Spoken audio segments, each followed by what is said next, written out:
time to do the visit later this afternoon. So those of you who are outside, can you please come in?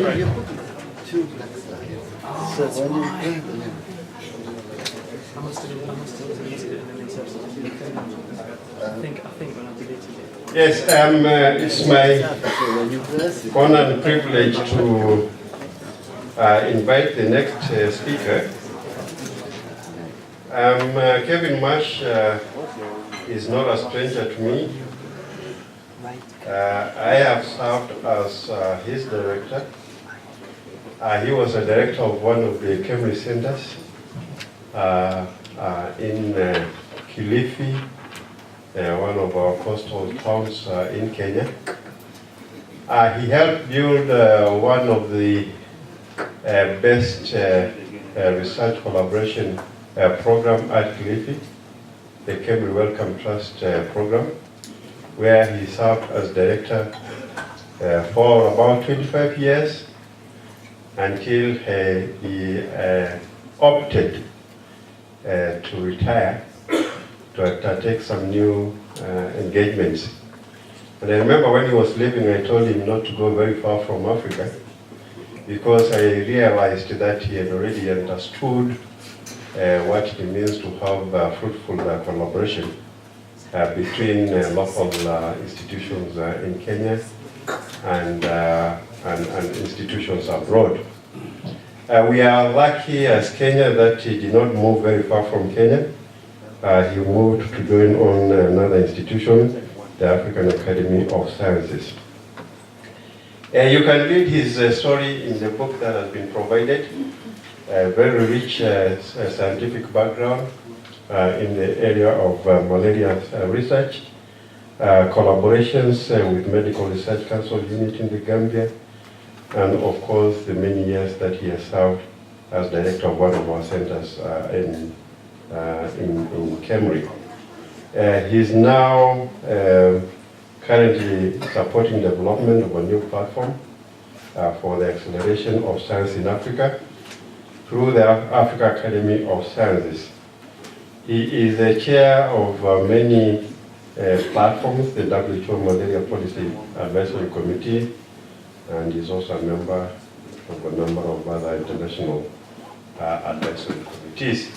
Professor Kevin Marsh, he is an audience that has been supported by UNESCO and Merck. We've been here since yesterday, and we are receiving quite some very important scientific presentations, and I'm sure yours is also going to be equally very important for us. You're most welcome.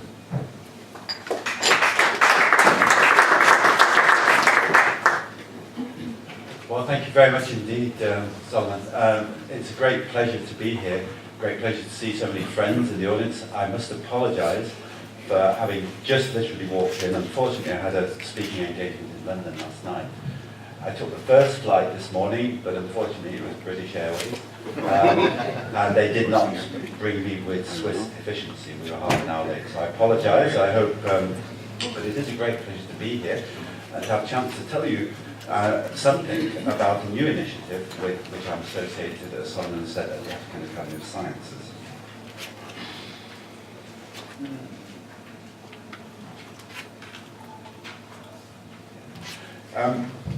I want to, first of all, be clear that I'm speaking on behalf of the whole group of colleagues at the Academy, and in particular of Bahanu Abagas, our Executive Director, and Tom Kariuki, my colleague, who's Director of the new platform, which Solomon referred to, AISA, which is the Alliance for Accelerating Excellence in Science in Africa. Now, of course, science and technology has always formed a key part of the PanAfricanist Vision, and many of you will recognise these words by Kwame Nkrumah, actually in 1963 at the formation of what was then the Organisation of African Unity, in which he encapsulated a vision of Africa developing driven by science and technology. Now, of course, the subsequent 52 years have not been uninterrupted progress. It has not been nearly as bad as The Economist suggested some years ago. Many of you will remember this dreadful cover for The Economist. They've been trying ever since to sort of make amends. and more recently the narrative has been one of Africa rising. Now that narrative also is contested, as many of you will know, and I think the position we start from is a realistic assessment of where we are in terms of development and science's role in development. And I think this so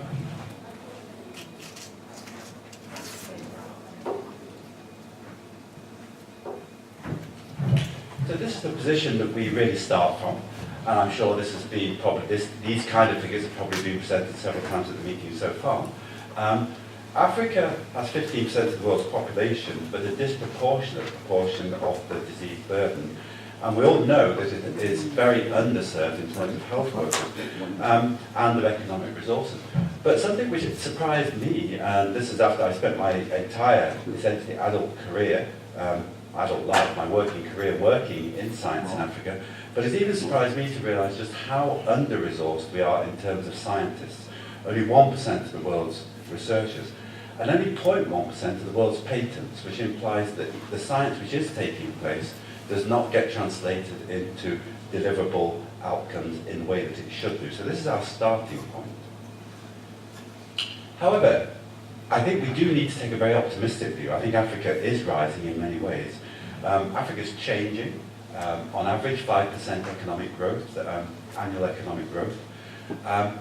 Despite the lack of healthcare and the lack of researchers, Africa's experiencing and has experienced one of the most dramatic reductions in childhood mortality ever undertaken by any area of the world in history.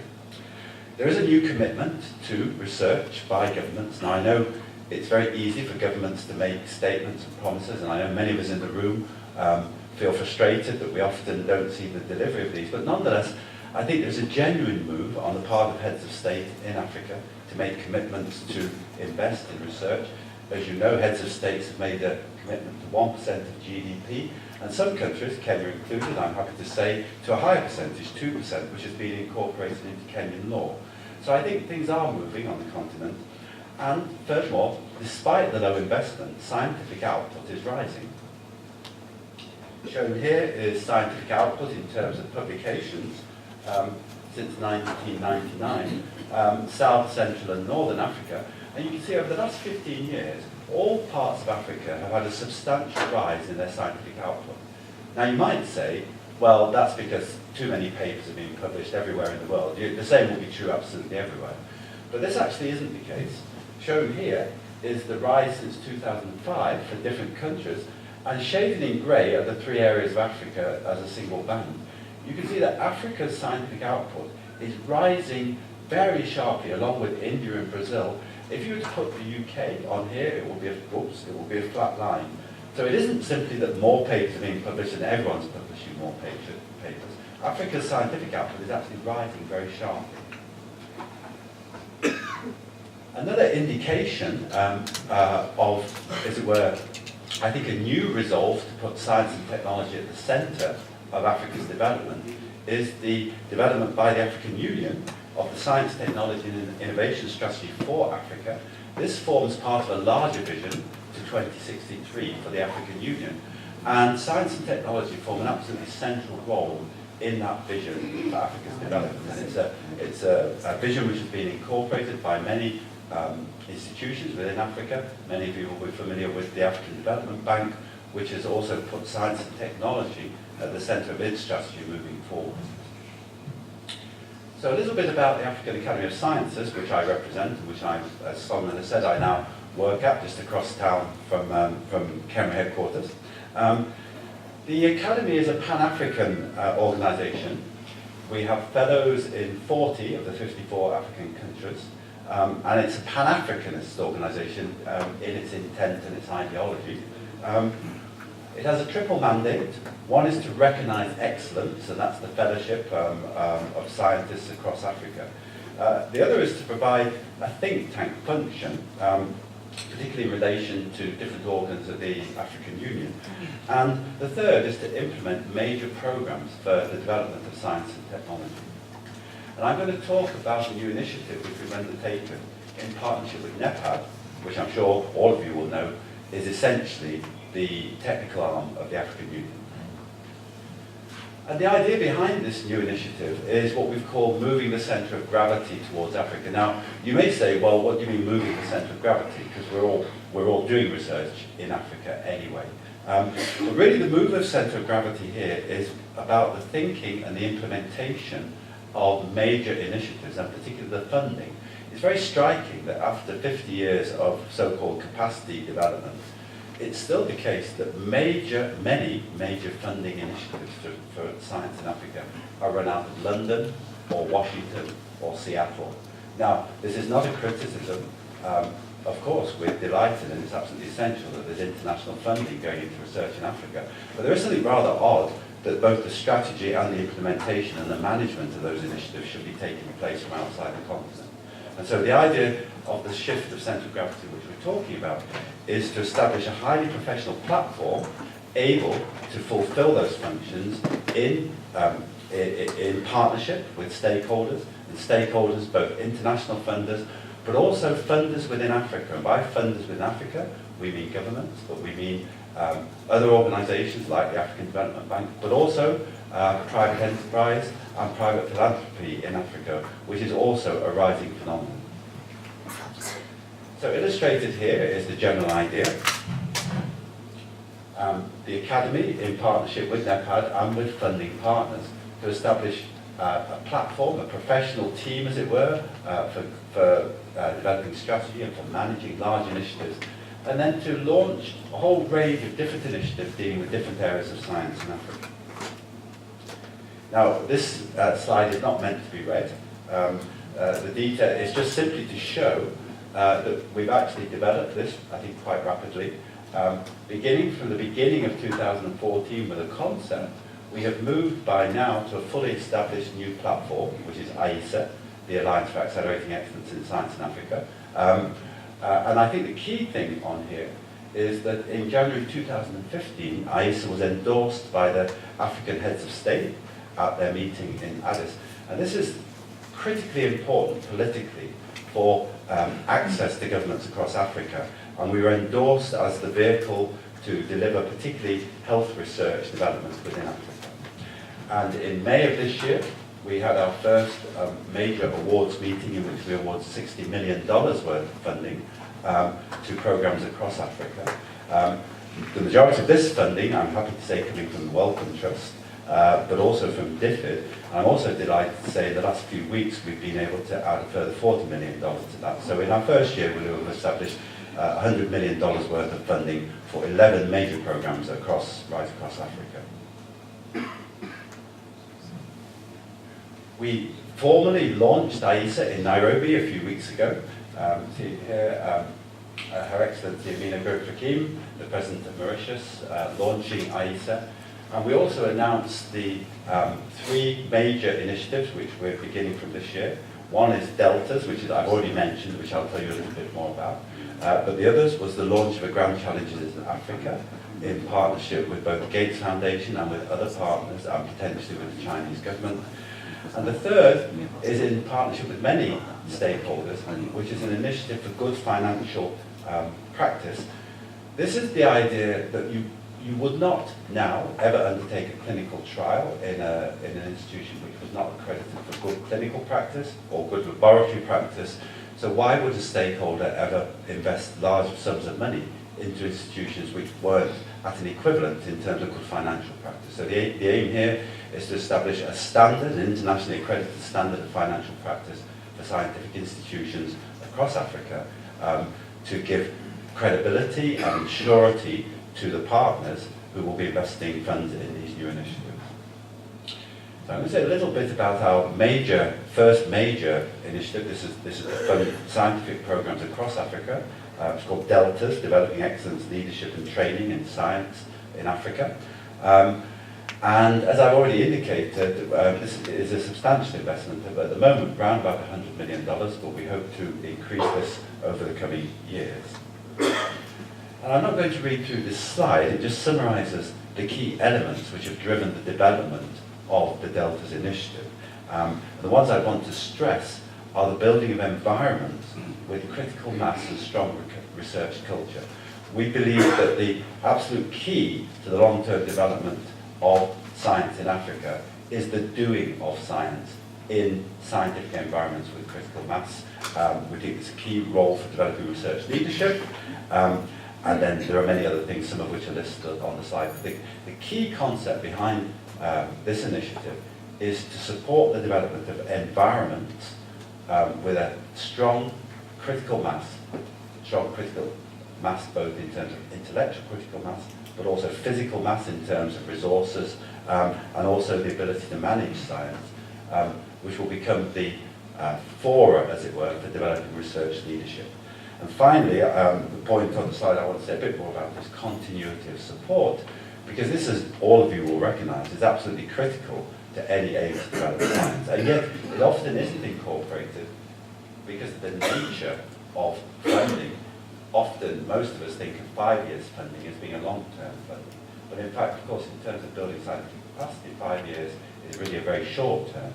And this is illustrated in something which we'll all have experienced in our careers on this slide, which simply looks at the track from a young, keen science graduate going into a research organisation or industry as a graduate, going through master's, PhD, postdoctoral fellowships, and so on and so forth, to become a senior researcher, somebody who's actually leading research, developing ideas for other people, and driving research strategy. And that essentially is a minimum of 15 years, and more often, particularly for clinically qualified researchers, you're talking of 20 or 25-year timeline. And therefore, any aim to develop genuine, large-scale scientific capacity has to have that kind of timeline in mind. So Delta's is formulated as a 20-year program. At the moment, we're supporting 11 programs. We would like to see that build, but it is intended to run over 20 years, not over 5 years. So in summary, Delta's is a large initiative, which we hope will grow larger. We're very excited about it. It's focused on scientific quality, and through doing good science, providing research training, but also developing the other qualities which research leaders need, both leadership and citizenship, and also the capacity of those environments to manage large investments properly.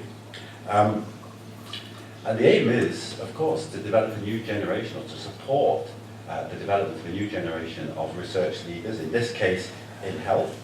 AISA isn't just about health, but for the next few years we're focusing on health research, who we think will play a major role in driving the research agenda in Africa over the next 50 years. Now, we are excited about Deltas, and we're very excited about AISA, and I think it's important, though, in that excitement, not to get carried away and say, oh, well, it's fantastic, we're sort of bringing in money from multiple funders and such like.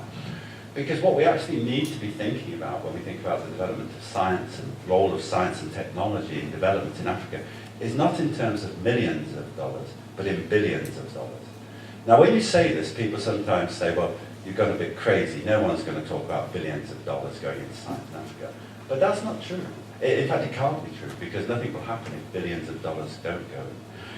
To actually come up to parity with the world average of scientists per head of population, Africa needs to train not a few hundreds or a few thousands or a few tens of thousands, but 1 million PhDs, ideally in the next 20 years. But even if it did it over the next 50 years, that's what's required. That's just to come up to the world average. That's not to become like the level of an industrialized country. That's the world average.